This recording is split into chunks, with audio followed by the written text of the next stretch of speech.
Hi, I'm Katie and I blog over at housefulofhandmade.com where I am DIYing our way to a beautiful home on a budget. For today's post, I decided to try something a little bit different and I'm doing a video. I want to share with you some tips on how you can create a budget-friendly woodworking workshop. So I'm sure you've all seen posts where they say, build this, it's only $25 or $10 for this something, but the problem is all of those projects required tools, and unfortunately those tools can sometimes get really expensive. So today I want to share with you some steps on how I have actually personally built up this woodworking workshop on a budget, and so you guys can maybe try some of those ideas and build your own workshop, and then you can start getting really crazy with all your DIYs. So for my first step, when I first started getting into woodworking, one of the big things that I really focused on was borrowing tools. Now, I know it's not building up a woodworking workshop, but it was really helpful to me to borrow tools. It helped me learn what did I like about those tools, what were the features that I wanted when I purchased my own tools. I also learned which tools I like to work with, and it just helped build up all that knowledge. So when it was time to purchase, I was able to make smart decisions.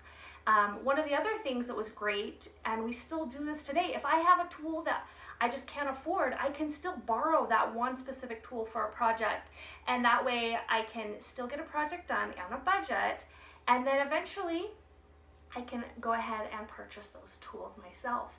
Now, one of the tools that I seriously, my very first time I got a nail gun was for Mother's Day. My husband bought me the Ryobi battery powered nail gun, and I love it. But up until last Mother's Day, I was using a friend's nail gun and compressor. And every time I had to do a project with a nail gun, we would borrow it, use it, and then return it. And still to this day, they borrow tools from us, we borrow tools from them. So doing a DIY project doesn't necessarily mean you have to go buy all those tools. Sometimes borrowing is a great solution so that you can do your DIYs and remain on a budget. Buying used or refurbished tools. Now this is one that I use all the time. My table saw, my father decided he needed to upgrade, so I bought his off of him at a nice discount. I have bought many used tools or refurbished tools, because refurbished tools usually come from the manufacturer. They still have warranties. I've never had any issues with a refurbished tool. Even my KitchenAid mixer that I use all the time. I make bread weekly or more because we really like bread in our house, and do all my other baking on my KitchenAid, and I've had it for 10 years and it was refurbished. So you really just kind of have to decide when it's okay to buy a refurbished tool or buy used. Now, I've bought tools from family members that are upgrading as they start doing more DIYs, or think about things like estate sales. I actually have a bunch of tools that we didn't pay for them, but they were gifts as grandparents were downsizing their homes, moving into places where they wouldn't have the space, and were getting rid of stuff. So that was a really great solution to get those used items. Pawn shops, yard sales. I mean, there's a ton of Facebook shops for yard sales and stuff. Go ahead and browse those for tool options.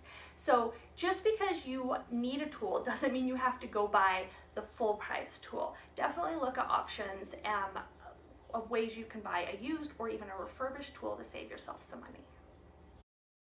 One of the other tips that I love, and we used it all the time when we first started out, was buying sets. Now, when you need tools, especially at the beginning, you need a lot of tools. You don't have very many at all. So buying a set that gives you like 3 or 4 different tools for a combined price can really give you a discount as opposed to buying them all separate. So one of my very first tool sets that we bought, I actually still use today. It's this set of Ryobi tools. I've got a drill and an impact driver. Now, if you don't know what an impact driver is, I promise you, you're gonna want one of these after you use it. It really is made just for driving screws. That's all it is, and it has this easy, quick release top. So this is not something you need. You can do screws and all that with this, but if you're doing pilot holes and then having to drill in the hole after, or screw in the screw after you drill the hole, you'd be switching bits back and forth a lot. So the impact driver and the drill bit are separate tools that can really help to speed things up, make DIYing more fun and enjoyable. So we bought that in a set. I mean, I probably bought those 8 years ago, still use them all the time. You can use them with anything like hanging up picture frames to creating this bathroom vanity that I'm getting ready to work on. So that was a set. Another set that we did had like a battery powered circular saw, a little vacuum, sander, sorry. And all of those were in a set.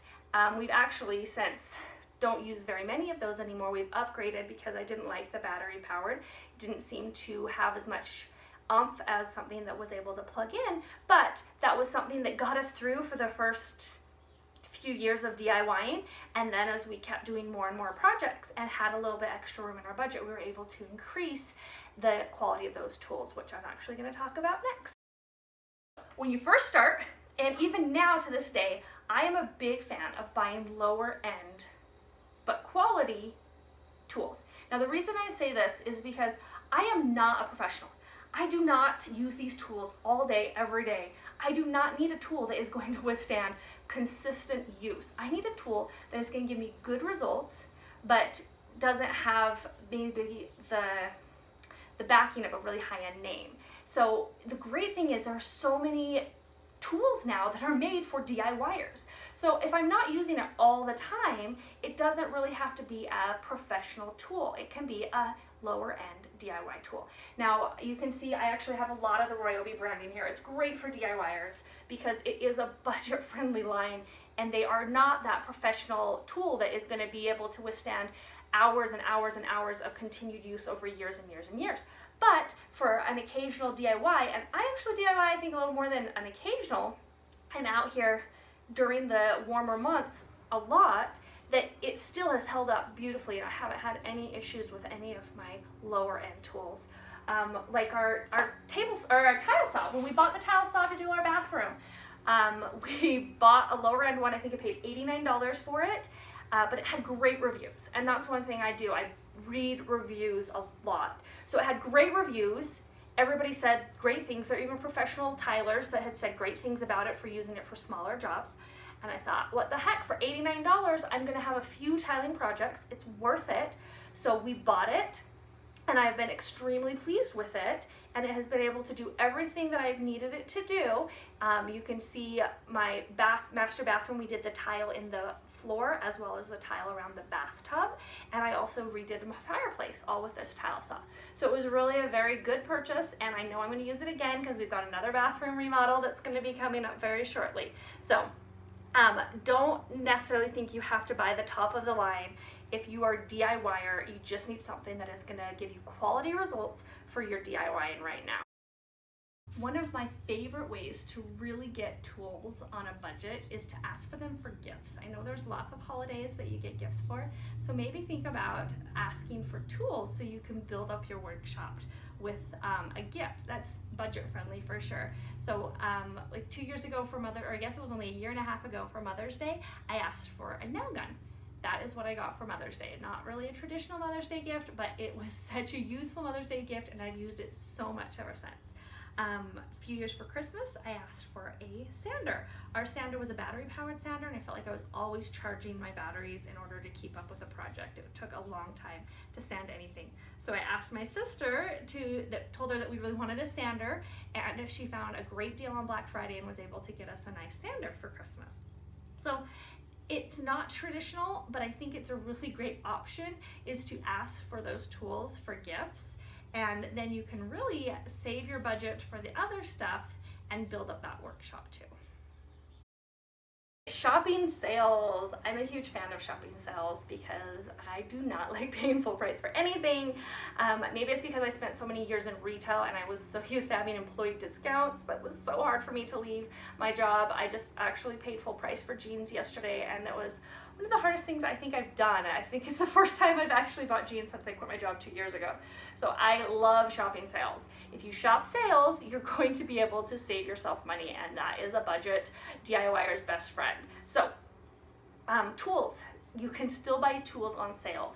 You know, you're not necessarily going to get like 50% off, but you are going to be saving some money. Now, I love to look for tools Black Friday. I mean, Amazon has tons of options around Christmas time with all of their crazy Amazon deals they do.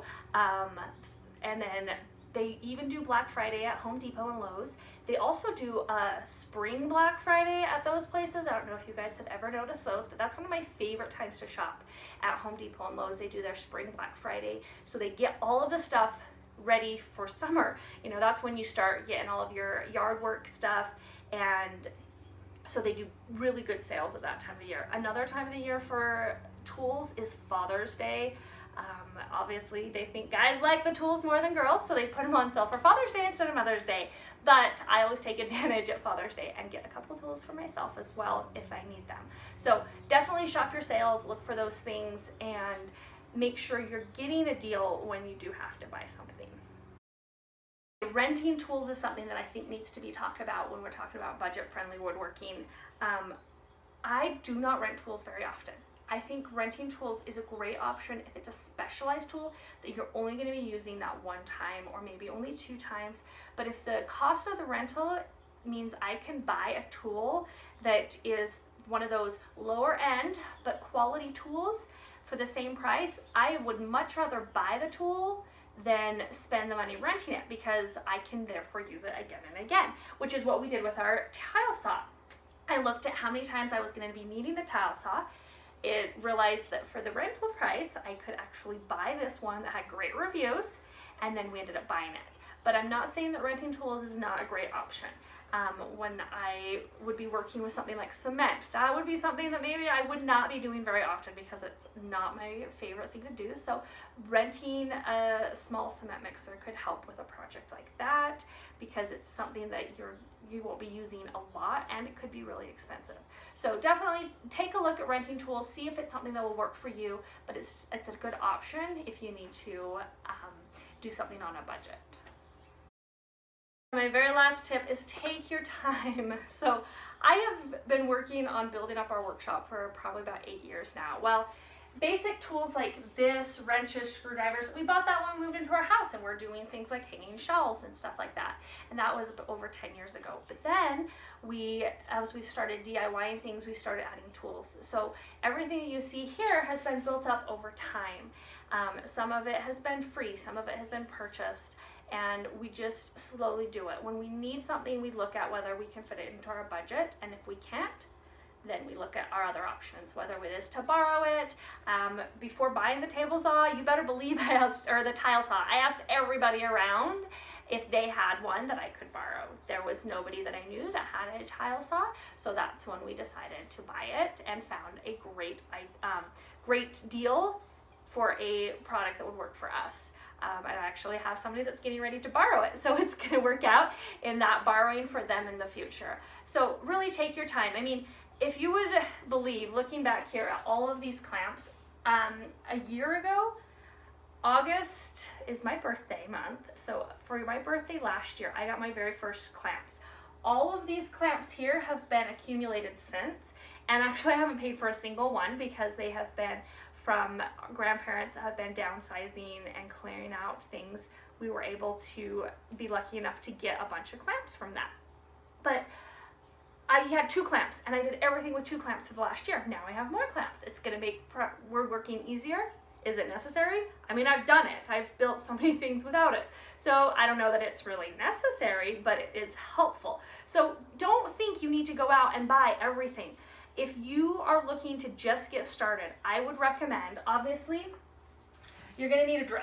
Now, if you can't afford a set with a drill and an impact driver, just get your drill. Your drill can do screws as well as drilling. So that is something that is pretty much a necessity. Most people do, I find, have one of these lying around their house if they do any sort of little DIYing. You know, you got to have this to hang shelves. The other tool that I absolutely love is my miter saw. I bought this one probably about 6 years ago. It's still the one I use. I would love a sliding miter saw. I would love something more, but it's not on my budget. And I'd actually rather do other tools. So I saved my money on that and continue using this miter saw that has been great. So you know, take your time, buy what you need first, and then build up to it. Another thing is to repurpose, like we're talking about the wood shop, so let's talk about the desk too. So I have a really nice little wood desk. It's not huge, it's not mobile, but it is really great. And this actually used to be our island. We got a new island about 1.5 years ago, and so I pulled our old island and I installed it in our garage. This was left over from another project, so I put it on top to make myself a top. And just this week, I built these upper shelves so that I have a flat surface onto my miter saw. Makes cutting way easier to get really clean lines. I used these 2x4s for the 2x4s that I ripped out of our entryway closet. So that was a way to repurpose that. And then this was left over from another project. It's not great wood.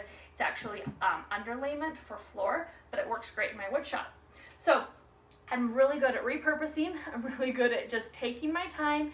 I get it when I need it. If I don't need it, I make do, borrow, beg, whatever. Make my husband be clamps and hold things for me. But it really is something that can be done on a budget. I just say, take your time, enjoy the process, and after a while, you'll start to build things up. I mean, even now, I have wants and needs for my woodworking shop. I would love a router. It's on my list. I'm hoping maybe I'll get lucky enough to get that one for Christmas this year so I can do even more and even more.